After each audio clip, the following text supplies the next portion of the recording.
A crise no setor da construção civil pode levar a um aumento do desemprego para os 20%. É um alerta que parte da Confederação Portuguesa da Construção e do Imobiliário. Reis Campos adianta que se as obras de reabilitação urbana não arrancarem, o setor pode perder mais de 140 mil postos de trabalho.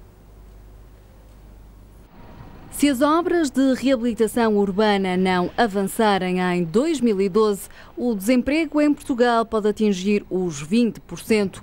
O alerta é dado pelo presidente da Confederação Portuguesa da Construção e do Imobiliário, que fala num cenário dramático com mais de 140 mil trabalhadores no desemprego. Uma situação dramática, quase em termos de, nos últimos tempos, o setor tem perdido 160 trabalhadores por dia. Estima-se que o número de trabalhadores que o setor pode perder no próximo ano seja de 140 mil trabalhadores se não forem tomadas algumas medidas. Por isso, contribuirá para o desemprego que existe neste país e que se estima em cerca de 15%. Não é difícil fazer as contas e o desemprego em Portugal poderá atingir 20%. Em alguns casos, as encomendas em carteira não ultrapassam os 8 meses e, por isso, é preciso intervir. Ao Governo, diz a Confederação, cabe travar este flagelo que está a afundar o setor em Portugal. E, portanto, era neste momento fundamental que a reabilitação urbana e que o arrendamento fosse neste momento uma resta de esperança para um setor que não tem obra pública, que vê neste momento algumas obras a serem canceladas, adiadas. Sem capacidade para fazer face à falta de financiamento na banca, o setor da construção diz de pés e mãos atadas é que as quebras da produção chegam aos 40%. E desde o início do ano, quase 70 mil trabalhadores da construção perderam o emprego. O setor lidera o número de empresas em insolvência. Os números são da Federação Portuguesa da Indústria da Construção e Obras Públicas e, naturalmente, preocupam os agentes do setor. No comparativo dos mesmos meses do ano passado, existe uma quebra na carteira de encomendas de 21,5%, o que se traduz em 7 ou 8 meses de trabalho assegurado pelas empresas, o que é manifestamente insuficiente. Talvez por isso se compreendem mais facilmente os outros números da análise da FEPICOP.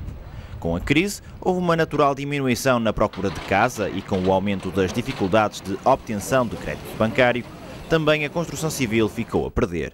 Até agosto deste ano, e comparando com o mesmo período de 2010, houve menos 32% de fogos novos licenciados. Nos mercados de edifícios não residenciais e de obras públicas, a quebra foi menor, mas atingiu ainda os 9,3%.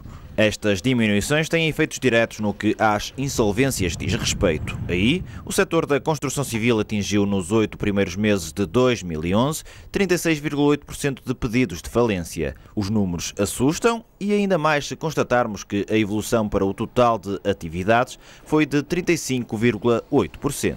Por fim, todos estes dados representam uma realidade difícil para muitas famílias. No final de agosto, o número de pessoas sem trabalho chegou aos 69.900 desempregados, o que representa mais de 14% do total de inscritos nos centros de emprego. Só as autarquias devem mais de 900 milhões de euros às construtoras. As câmaras pagam cada vez mais tarde. Podem mesmo demorar 3 meses, quando a lei determina que sejam apenas 2. Ainda assim, há exemplos positivos a destacar, como é o caso da Câmara da Maia, com pagamentos a 45 dias.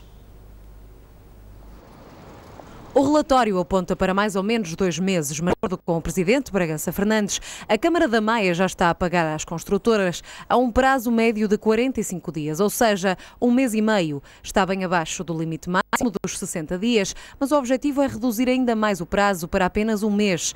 É que benefícios não faltam em ser-se bom pagador. Quando vêm trabalhar para uma Câmara e quando sentem que de facto a Câmara paga, parece que trabalham melhor, não há problemas, não fogem desta Câmara ou deste Conselho para ir para outro Conselho, e isto acontece na Maia porque eles têm garantia que recebem a tempo e horas, têm a garantia se fizerem o trabalho rapidamente, mais recebem. Isto é uma boa matéria para eles virem para cá, não abandonarem o trabalho, o que acontece muito.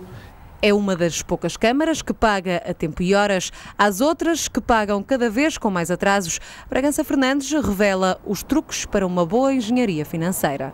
Cortamos nas horas extraordinárias, nós baixamos um pouco o investimento, mas mantendo a qualidade de vida que estamos habituados a dar aos municípios da Maia. Por exemplo, na IP, na iluminação pública já reduzimos quase 50%, é lâmpada sim, lâmpada não. Natal não vai haver iluminação de Natal. As festas de concelho também reduzimos imenso. Portanto, estamos a reduzir e a poupar. Nos últimos 7 anos, a autarquia da Maia abateu a dívida a longo prazo cerca de 50 milhões de euros. Este ano prevê abater mais 1 milhão.